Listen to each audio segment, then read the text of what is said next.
What do you get when you take a tall, skinny white boy and give him a Barry White voice while battling zombies? You get extreme pestilence.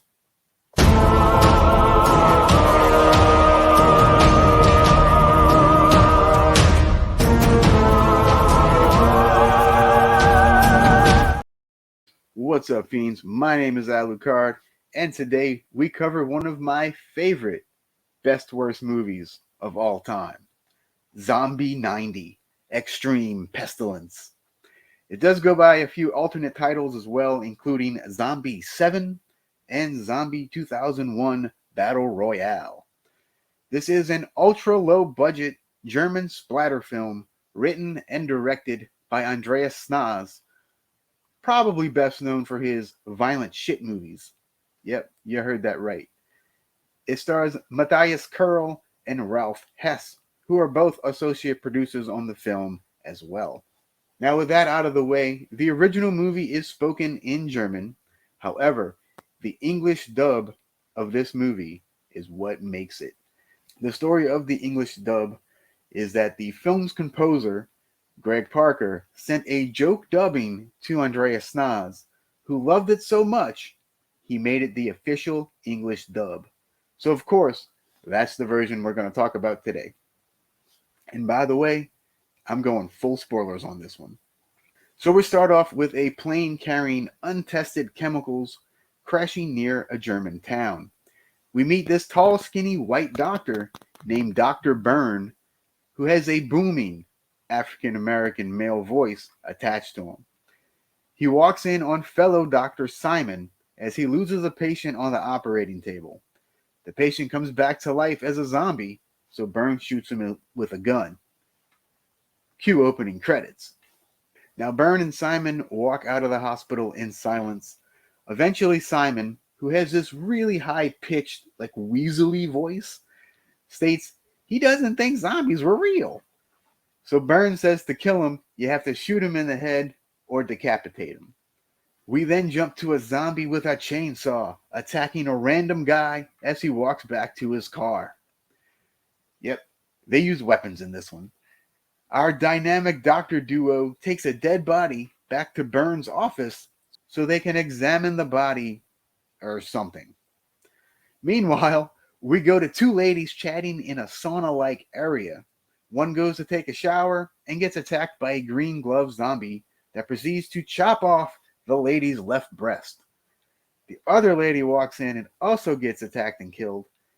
This scene culminates with these bizarre slurping noises. So yeah, this is an effects movie, so don't think we're going to go too deep with any meaning here.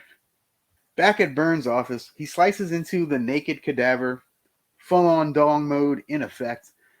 Byrne comes to a realization of why people are turning into zombies. So now we cut to another random guy sleeping in his car. He gets up to go take a leak in the woods and gets attacked by three zombies. He grabs his gun, but aims for the body, of course. Needless to say, he gets eaten. One of the three zombies, though, looks an awful lot like Dr. Simon. I guess he played multiple roles. So the doctors decide to visit the crash site. Where are we going to? To the place where it all started. The place where the military plane crashed. And after that thing crashed, this place was full of special forces. You know what I'm saying? Special forces? Yep, nuclear special forces of the military. They secured the whole surrounding and gave no information whatsoever. And you believe the machine was carrying the reanimator? I sure do. I'm gonna go look for some of that proof in the forest right now. Come on now, let's see what we got over here. Simon takes a sample of some green goo on a tree, and they end up getting attacked by three different zombies. Byrne cuts up one of the zombies with blood splurting everywhere. Simon shoots one of them in the chest. And didn't Byrne already freaking tell you how to kill him? God damn, that dumbass. So Byrne has to come save him by poking the zombie's eyes out. The third zombie attacks Simon, but Byrne has a knife that he shoves through the back of his head, spews out more blood right onto Simon. So now both doctors are completely covered in a nice bloodbath. Now we go to a couple making out in a car, complete with more slurping noises. The girl hears something strange, so she asks the guy to go check.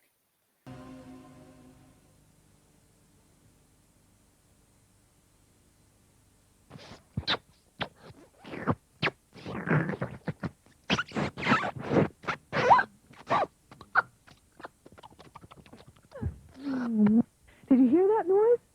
Quit stalling. I'm serious. I'm serious. No, you're just trying to get out of it. Come on, baby. Let me have it. I heard you were good. There it goes again. Let's get out of here. I'm getting really scared. Oh, there. Oh, no. Come on, baby. Let's just forget about it. It'll go away. I don't know. Why do you always bring me to these places? You know I can't afford a stop. hotel. And if my mom ever found out that I'm having sex with girls, I'll get put out. I'll check it out. I don't know. I wouldn't go out there if I were you. Oh, baby, I got to go out and take a dump anyway. Oh, don't go, please. You don't know what's out there. You'll be all right. I have to take this gun. It's the only thing that kills the odor from my shit. It's pretty foggy out here.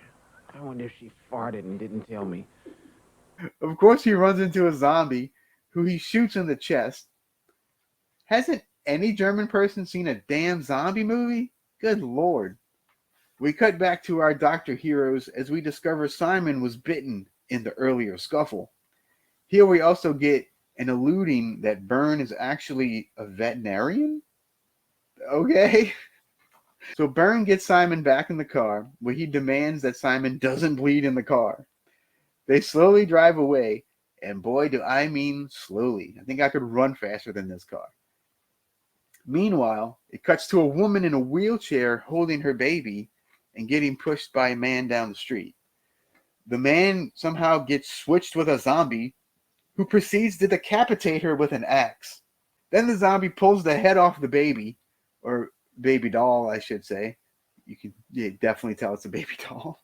On their way back, Byrne sees a car in the middle of nowhere, so he stops and checks it out.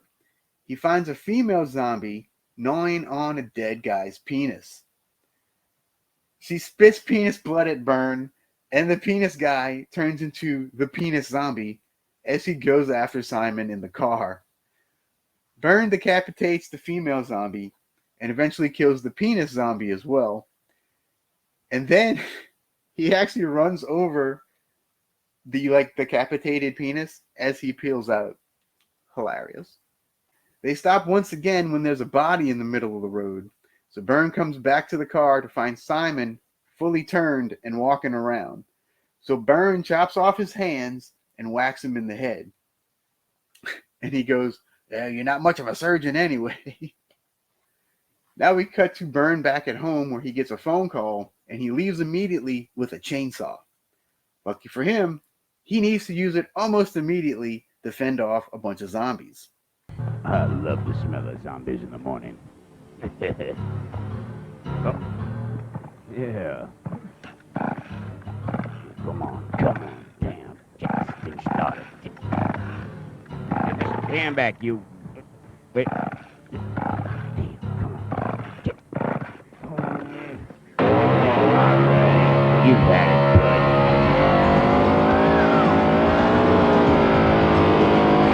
He kills a bunch of the zombies in gory, explicit ways, but he ends up falling down a hill and knocking himself out into dreamland. So he dreams he's taking a dump and he's out of toilet paper. He gets up and sees himself as a zombie. Then he gets attacked by a bunch of zombies that he thinks looks like Jim Morrison and Jimi Hendrix. It's Jimi Hendrix. Jim Morrison. They all come back to see me. Jimmy, I got all your records. Yeah. He kills a bunch of them in a bunch of various bloody ways. And he actually trips on the blood. And he goes, "Who let this blood in?" Oh, this movie is endlessly quotable. So Byrne awakens to a zombie attacking him, which ultimately kills him. His throat gets ripped out and his guts are eaten. So the last shot is Zombie Burn joining the horde of zombies in the area. Whew, we made it through. So as you can see, this movie is a trip and a half. I was introduced to this film on a Roku channel I used to watch, and I had to find a copy. And I did. It's in this Violent Shit collection as a bonus feature. I literally bought this set for this movie. Now, this review really does not give this thing justice. It's so bizarre and funny and stupid and poorly made, but that's what makes it so fun. I'll go on record and say that this is my favorite English dubbing of any movie ever. Every time Burns speaks, I laugh my butt off. It just adds so much to this movie. So this is a really great party movie, although a bit extreme with the gore, so you might have to have a certain audience for it. But for being such low budget, the gore isn't terrible. It's uber bloody. There's body parts flying everywhere, and there's so much carnage in this film. It's pretty crazy. Now, I'm not going to rate this film. It wouldn't be fair, as this is a true guilty pleasure movie for me. So if you like super gory flicks, an incredibly hilarious dub, or low budget extreme cinema, I say give this one a shot. I'll have a link in the description box below, by the way. So thanks so much for watching. I hope you enjoyed this review, and until next time, adios, Bella Lugosi.